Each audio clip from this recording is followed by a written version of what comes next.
Coucou, alors cette vidéo c'est au sujet des différents troubles qui peuvent exister euh, pour tout le monde en fait parce que ce que j'ai réalisé c'est que donc en fait il y a on va dire 5 ou 6 grandes maladies mentales qui sont très très graves et ensuite il y a là c'est plutôt des maladies mentales et après il y a des troubles chez d'autres personnes qui sont moins graves.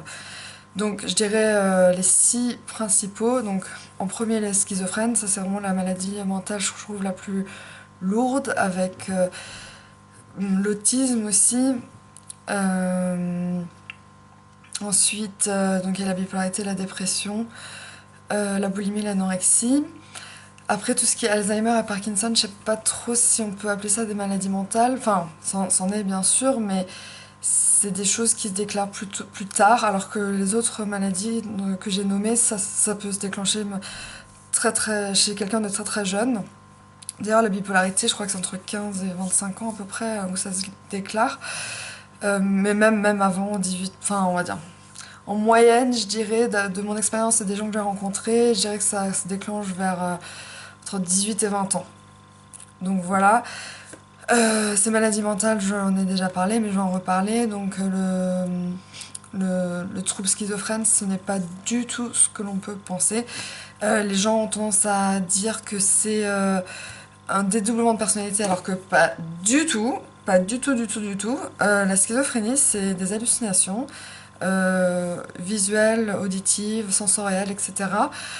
C'est juste vraiment un trouble, on va dire, comment on peut appeler ça? On n'est pas, les schizophrènes ne sont pas vraiment dans la réalité, ils sont tout le temps pas dans le rêve, mais dans l'imaginaire, ouais. Enfin, c'est difficile à expliquer. Parce que ma grand-mère était schizophrène et le truc c'est que quand ils sont dans des phases de délire, ils peuvent être agressifs. Et c'est là où on peut penser que c'est un dédoublement de personnalité, alors que pas du tout. Voilà, donc je préfère éclaircir ça parce que ça m'énerve quand les gens disent ah t'es schizophrène, du genre ah t'as une double personnalité alors que pas du tout. Le trouble borderline, c'est grave, très très grave. En fait, je dirais que donc la bipolarité, comme je l'ai dit, c'est des fluctuations de l'humeur très très graves entre la manie et la dépression. Ça empêche la personne de vivre une vie normale en moyenne, enfin en général. En fait, la bipolarité, c'est une maladie. Enfin, en général, c'est quand même dans les gènes. Et ça peut être soigné avec des médicaments. Le trouble borderline, ce serait à peu près pareil, des troubles de l'humeur, mais il y a plus. Alors après, moi je ne me connais pas trop, mais je sais que il y a un trouble. Ils ont un sentiment de vide à l'intérieur. Euh, ils sont irritables et impulsifs. Et bien sûr, ils ont de la dépression comme nous. Sauf que eux, c'est pas une maladie, c'est un trouble qui se déclenche lié à un traumatisme dans l'enfance. Donc ça peut être le viol, la violence, enfin plein de choses. Et ce qui est pour moi plus dur pour un borderline, c'est que les médicaments, comme c'est pas une maladie, ça marche pas vraiment. Enfin, c'est très difficile de trouver le bon traitement. Alors que là, les bipolaires, on te diagnostique et c'est bon, on te donne les bons médicaments et enfin, ça va quand même vachement mieux. Et donc voilà. Et la boulimie et l'anorexie, ben, la boulimie et l'anorexie, c'est une maladie où on ne se voit pas du tout comme on est dans la glace. Alors ça, j'ai du mal à comprendre avec les années comment c'était possible de se voir autrement, mais je l'ai vécu, enfin on va dire dans une parenthèse dans ma vie. Il y a 3 ans, j'avais perdu 25 kilos, j'étais devenue très très mince, et en fait, je me voyais encore avec des formes dans ma tête. Et quand je me voyais dans la glace, je voyais ces formes. Je sais pas comment je les voyais, mais je les voyais. Et du coup, quand on me disait t'es mince, je me disais mais non, c'est pas vrai, je suis grosse. On m'a tellement répété que j'étais grosse vu que j'avais pris du poids à cause des médicaments. Et là, je mangeais plus rien parce que j'étais en phase maniaque.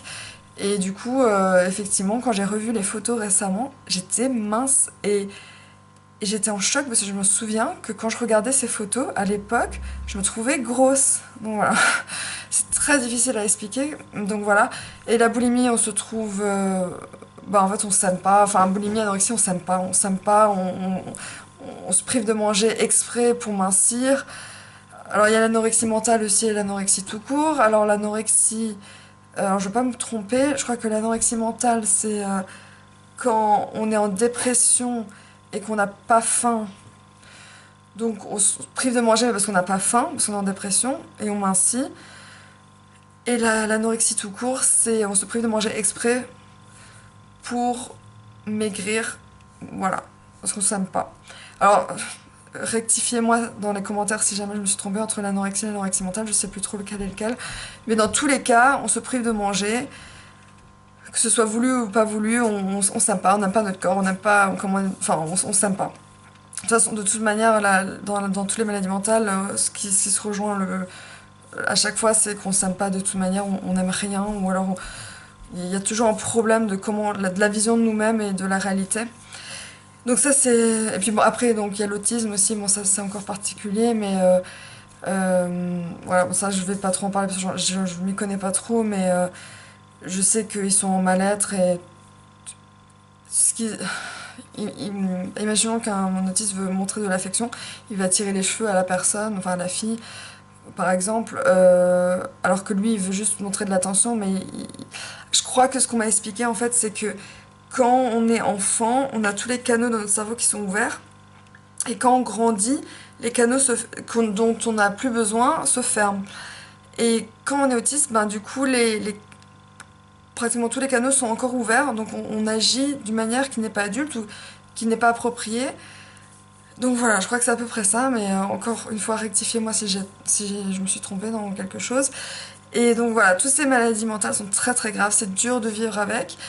Et toutes les autres personnes, donc il y a des pervers narcissiques, ça c'est très grave aussi, c'est quelqu'un qui est en malade, qui déverse tout son malade sur l'autre, ce soit son copain, sa copine, son employé, sa sœur, son frère, son père, son enfant, enfin voilà. Et c'est des personnes qui sont tellement en mal-être, en dépression, et ils sont en déni, ils le déversent sur l'autre, ils le font sentir comme des personnes inférieures à eux, ils les démoralisent, ils les poussent au suicide presque, enfin dans certains cas.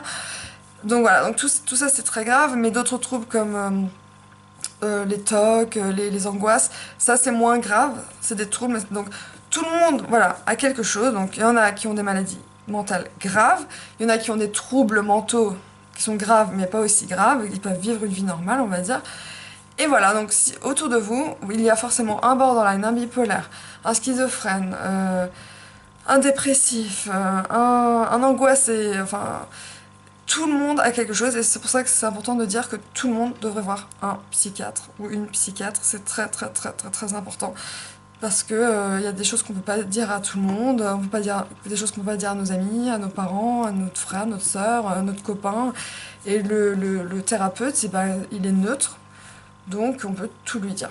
Donc voilà, bisous.